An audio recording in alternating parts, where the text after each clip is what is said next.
बिस्मिल्लाहिर्रहमानिर्रहीम। अस्सलामु अलैकुम वरहमतुल्लाहि वबरकातुहू। इस लेक्चर में हम मैट्रिक्स स्पेसेस के कुछ एमसीक्यूज डिस्कस करेंगे। और जैसा कि आपको मालूम है कि matrix space mathematics B course का पेपर 2 है, उसमें पढ़ाई जाती है और ये काफ़ी लॉजिकली इसके क्वेश्चंस के आंसर देने होते हैं।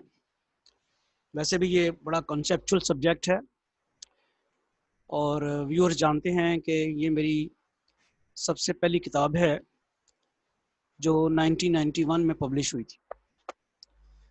तो मैं आज इसके कुछ एमसीक्यूज आपके साथ डिस्कस करता हूँ, फिर कुछ और लेक्चर्स में भी बाकी एमसीक्यूज डिस्कस करेंगे। तो सबसे पहले जो मैंने सिलेक्ट किया है एमसीक्यूज वो डिस्क्रीट मैट्रिक्स के हवाले से डिस्कस कर रहा हूँ।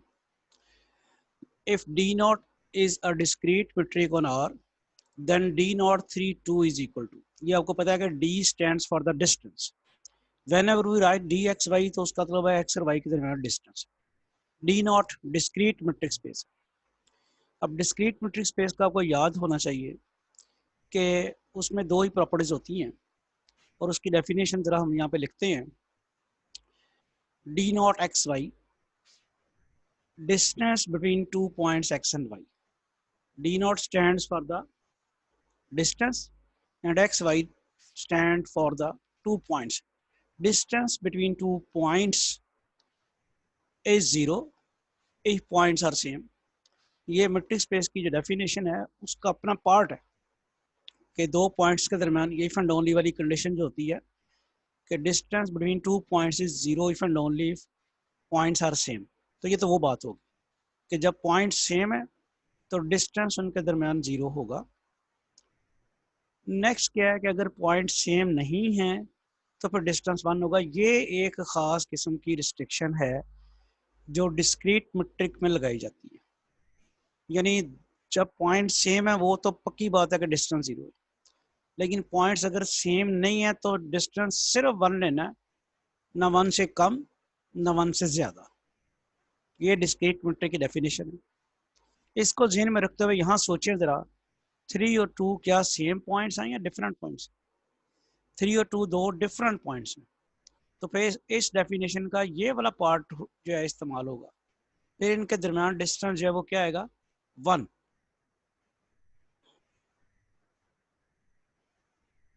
If d naught is a discrete metric on R then d naught 3 0। तो यहाँ से लग जे रहा है जैसे 3 और 0 का दरमियान डिस्टेंस जो है वो 3 आएगा, ऐसा नहीं है। बात फिर वही है, डी नॉट है, डिस्क्रीट है। तो डिस्क्रीट में हमने सिर्फ ये देखना है कि ये पॉइंट्स डिफरेंट हैं। जैसे ही पॉइंट्स डिफरेंट होंगे तो उनके दरमियान डिस्टेंस 1 ही होगा, 1 से ना कम ना ज्यादा। If d naught is a discrete metric on R then d naught 3 3। तो ये ऊपर करके आए हैं। मैट्रिक की वैसे भी डेफिनेशन है, डिस्क्रीट की डेफिनेशन में भी यही है कि अगर दो पॉइंट सेम हो तो उनके दरमियान डिस्टेंस 0। इसकी थोड़ी सी एक्सप्लेनेशन कर लेते हैं, लेकिन पहले इसको समझ लें है क्या। Max mean maximum. आगे दो क्वांटिटीज लिखी हुई हैं। कौन कौन सी क्वांटिटीज हैं? -2 मॉड और दूसरी क्या है? 5 - 9 मॉड। तो जो बात करनी है, ये दो क्वांटिटीज जो -2 मॉड और 5 - 9 मॉड का जो आंसर आएगा उसका जो मैक्सिमम है वो क्या है।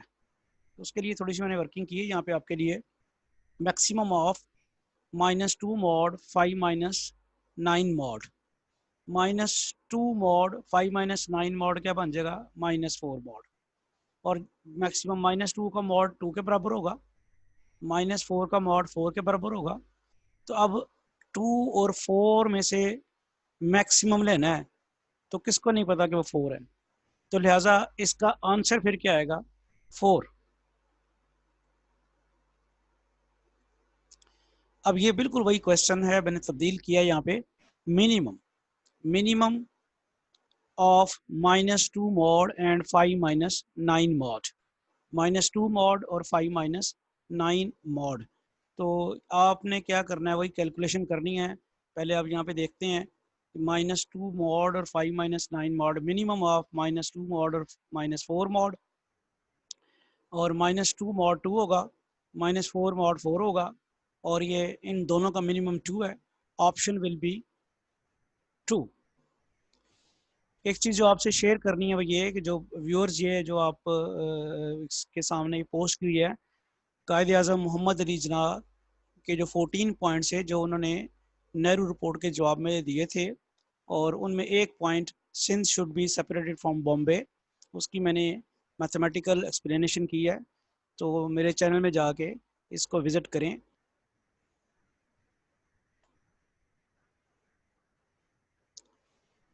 नेक्स्ट है जी मिनिमम ऑफ 1 dxy। अब देखें, पहले तो ये बात देखें कि 1 और dxy का मिनिमम या तो 1 हो सकता है या dxy हो सकता है, ठीक है। अब 1 अगर हुआ तो 1 -1 से छोटा तो नहीं हो सकता, ना -1 के बराबर हो सकता है।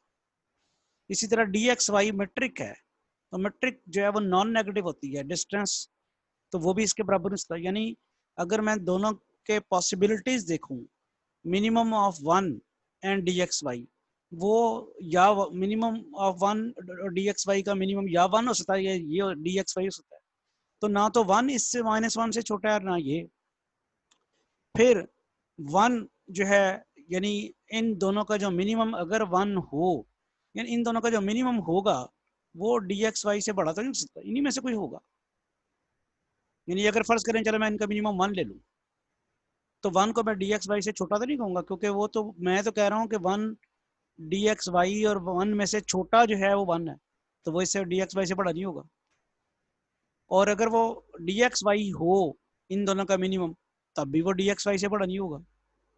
और फिर अगर मैं यहाँ पे ये कहता हूँ कि मिनिमम ऑफ 1 dxy 1 है, तो वो 1 से बड़ा नहीं होगा, और अगर वो dxy है तब भी वो 1 से बड़ा नहीं होगा। तो फिर क्या पॉसिबिलिटी है, यानी या 1 आ सकता है, अगर 1 आए इन दोनों का मिनिमम तो dxy बड़ा होगा, तो 1 dxy से छोटा हो जाएगा। और अगर dxy आए इन दोनों का मिनिमम, तो डेफिनेटली dxy जो है वो जाते खुद क्या होगा, lesser or equal to dxy होगा। लिहाजा डी आंसर जो है वो हमारा ठीक है। सिमिलरली मिनिमम ऑफ 2 dxy, जो इन दोनों का मिनिमम होगा वो definitely lesser or equal to 2 हो सकता है, बाकी पॉसिबिलिटीज नहीं हो सकती जैसे ऊपर डिस्कस मैंने की है। अब ये देखें कि x belongs to open sphere S R x naught implies, ये ओपन स्फीयर है जिसका रेडियस r है और सेंटर x नॉट है, और ये x कोई पॉइंट दावा कर रहा है कि मैं इस ओपन स्फीयर में शामिल हूँ। जब ये कह रहा है ना x belongs to open sphere S R x naught, तो x is claiming that this point belongs to this open sphere. Now हम जरा इसको एक्सप्लेन करते हैं डायग्राम बना के। ये मैं ओपन स्फीयर एक जो आसान होती है बनानी सर्कुलर शेप में वो बनाई है, जिसका सेंटर एक्स नॉट है और जिसका रेडियस जो है वो आर है। तो this is an open sphere S R x not. Next, इसका मैंने ये वाला पॉइंट लूँ, ये वाला जो पॉइंट लिया है, क्या ये पॉइंट ओपन स्फीयर का पॉइंट है? No, not at all. क्यों नहीं है? क्योंकि बहुत दूर पड़ा हुआ है ओपन स्फीयर से। और इसकी और सूरत देखें, इसका अगर मैं सेंटर से डिस्टेंस लूँ तो वो आर से बड़ा होगा, रेडियस से बड़ा होगा। ये देख लें, ये डिस्टेंस अगर लिया है, तो यानी जो point outside the open sphere है उसका डिस्टेंस अगर सेंटर से लिया जाए तो वो रेडियस से बढ़ जाता है। ये पॉइंट देखें, ये मैंने ओपन स्फीयर की बाउंड्री पे लिया है। इसका जब मैं डिस्टेंस लेता हूँ ओपन स्फीयर के सेंटर से, तो वो एग्जैक्टली रेडियस के बराबर आता है। और आप सबको मालूम है कि ओपन स्फीयर की बाउंड्री जो है वो ओपन स्फीयर का पार्ट नहीं होती। जब हमने ओपन स्फीयर की डेफिनेशन की थी तो उसमें हमने बताया था कि ओपन स्फीयर जो है वो किन पॉइंट्स को कंटेन करती है, ऐसे पॉइंट्स जिनके सेंटर से डिस्टेंस लिए जाएं तो वो रेडियस से कम हो। लेकिन ये वाला पॉइंट जो है इसका सेंटर से डिस्टेंस लें तो वो रेडियस से के बराबर है, लिहाजा ये पॉइंट ओपन स्फीयर का पॉइंट नहीं है। ऑल्दो ओपन स्फीयर की बाउंड्री पर लाई करता है लेकिन बाउंड्री पार्ट नहीं होती। अब मैंने एक और पॉइंट लिया है, और ये पॉइंट ऑब्वियसली आप सबको नजर आ रहा है कि ये ओपन स्फीयर के अंदर है, और इसका मैं जब डिस्टेंस लूंगा सेंटर से तो वो भी आप सबको नजर आ रहा होगा कि वो रेडियस आर से छोटा है। तो क्या पता चलता कि जो पॉइंट क्लेम करता है कि मैं ओपन स्फीयर के अंदर शामिल हूँ, तो फिर उसको टेस्ट करने का क्या तरीका है कि उस पॉइंट का सेंटर से डिस्टेंस लिया जाए तो वो लेस देन रेडियस होगा। तो exactly what happened here, x claimed x claims that this be the point of open sphere। तो इससे अल्टीमेट रिजल्ट क्या निकलना चाहिए कि x का और उसके ओपन स्फीयर के सेंटर का डिस्टेंस दिया जाए तो वो लेस देन r होना चाहिए। तो फिर कौन सी हमारे पास आएगी, ये डिस्टेंस जो आपने लिया x का और इसका डिस्टेंस जो है it should be less than r, यानी यहाँ नजर भी आ रहा है कि लेस देन r है, तो वो फिर ऑप्शन कौन सी सही होगी, d x naught x less than R, ये वाली ऑप्शन हमारी जो है वो सही होगी। Keeping that illustration in mind, 7 belongs to this, इसका क्या मतलब है, सेंटर का 5 का और 7 का डिस्टेंस लिया जाए तो वो लेस देन आर होना चाहिए।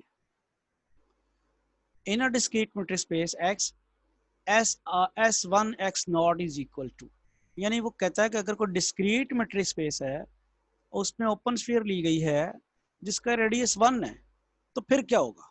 अब इसको भी एक्सप्लेन करते हैं। ओपन स्फीयर ली जिसका रेडियस 1, ये ओपन स्फीयर आ गई जिसका सेंटर एक्स नॉट और जिसका रेडियस जो है वो 1, ये पॉइंट लिया मैंने, ये वाला। अब मुझे ये बताएं कि डिस्क्रीट मेट्रिक स्पेस में एक्स नॉट से मुख्तलिफ जो पॉइंट होंगे वो एक्स नॉट से 1 डिस्टेंस के ऊपर होंगे। डिस्क्रीट की डेफिनेशन ही यही है कि any point different from x not will be at a distance of 1 unit from x not, क्योंकि डिस्क्रीट में दूसरी तो ऑप्शन ही नहीं होती। एक ऑप्शन होती है जीरो डिस्टेंस की, जब दोनों पॉइंट सेम हो तो डिस्टेंस जीरो, और जब दोनों डिफरेंट पॉइंट्स हो तो डिस्टेंस 1। तो इसका मतलब सेंटर अगर यहाँ पे है तो मेट्रिक स्पेस के कोई और पॉइंट्स हैं तो वो यहाँ लाई कर रहे होंगे, यहाँ लाई कर रहा होगा जहाँ पे डिस्टेंस सेंटर से 1 है, यहाँ लाई कर रहा होगा जहाँ से आर सेंटर का डिस्टेंस 1 है, यहाँ लाई कर रहा होगा जहाँ से सेंटर का डिस्टेंस अगेन 1 है। और इसी तरह आपके पास ये सारे के सारे जो पॉइंट्स अगर कोई हैं तो वो यहाँ पे लाई करते हैं। अब आप यहाँ पे लाई करने वाले जो पॉइंट्स हैं ये ओपन स्फीयर की बाउंड्री पे लाई करते हैं, और ओपन स्फीयर की बाउंड्री जो है वो ओपन स्फीयर का पार्ट ही नहीं होती। तो इसका मतलब है जितने भी पॉइंट्स एक्स नॉट से डिफरेंट हैं वो सारे के सारे ओपन स्फीयर की बाउंड्री पर लाई करने की वजह से ओपन स्फीयर का हिस्सा नहीं होंगे। तो इस ओपन स्फीयर में स्वाय सेंटर के और कुछ नहीं होगा। तो फिर कौन सी ऑप्शन सही होगी, ए पार्ट। अब ये उसका अदर वे है, यहाँ तो ओपन स्फीयर का रेडियस लिया था 1, यहाँ ओपन स्फीयर का रेडियस सडनली 5 ले लिया। अब मेट्रिक फिर भी डिस्क्रीट ही है, तो सिचुएशन फिर वही है, जितने भी पॉइंट्स हैं वो सारे के सारे यहाँ पे हैं। और ओपन स्फीयर अब बड़े रेडियस की बनाई हुई है 5 की, ये मैं बना नहीं रहा यहाँ पे, ये मैं आपको एक्सप्लेन कर रहा हूँ कि ये ओपन स्फीयर बनाई हुई है बड़े रेडियस की। तो लिहाजा पूरे बड़े रेडियस की ओपन स्फीयर जब आप बनाएंगे तो आपके पास जो स्पेस के जितने भी पॉइंट्स हैं वो सारे आ जाएंगे। क्यों सारे आ जाएंगे, क्योंकि एक्स नॉट यहाँ पड़ा हुआ है और रेडियस 5 का जब आप ओपन स्फीयर ये वाली बनाएंगे तो सारे के सारे पॉइंट्स तो यहाँ होंगे जो डिस्टेंस जो है ओपन स्फीयर का जो सेंटर है उससे 1 डिस्टेंस पे पड़े हुए हैं। तो स्फीयर तो बहुत बड़ी बनी हुई है, उससे भी बड़ी बनी हुई है। तो उस स्फीयर के अंदर फिर क्या होगा, सारी की सारी मेट्रिक स्पेस आ जाएगी और सी ऑप्शन जो है वो करेक्ट ऑप्शन होगी। अब ये भी सिचुएशन देख लें जरा, S20 और आगे फॉर्म जो दी हुई है ओपन इंटरवल्स दिए हुए हैं, कोई क्लोज इंटरवल है, ओपन इंटरवल है, क्लोज इंटरवल है, ओपन इंटरवल है। इसका मतलब है ये मेट्रिक स्पेस जो है रियल लाइन के ऊपर बनी हुई है। रियल लाइन के ऊपर ओपन स्फीयर की शेप जो होती है ओपन इंटरवल होती है। तो फिर हम एक ओपन इंटरवल लेते हैं सेंटर्ड एट 0, क्योंकि ये देखें ना 0 पे जीरो, ये ओपन स्फीयर जो है इसका सेंटर 0 है, रेडियस 2 है। तो हम एक ओपन इंटरवल लेते हैं जिसका सेंटर 0 और रेडियस 2 लिया हमने। तो फिर आपको नज़र आ रहा है कि ये क्या चीज़ बनेगी, ओपन इंटरवल -2 to 2, और फिर ऑप्शन जो है हमारे पास डी पार्ट जो है इसका सही होगा।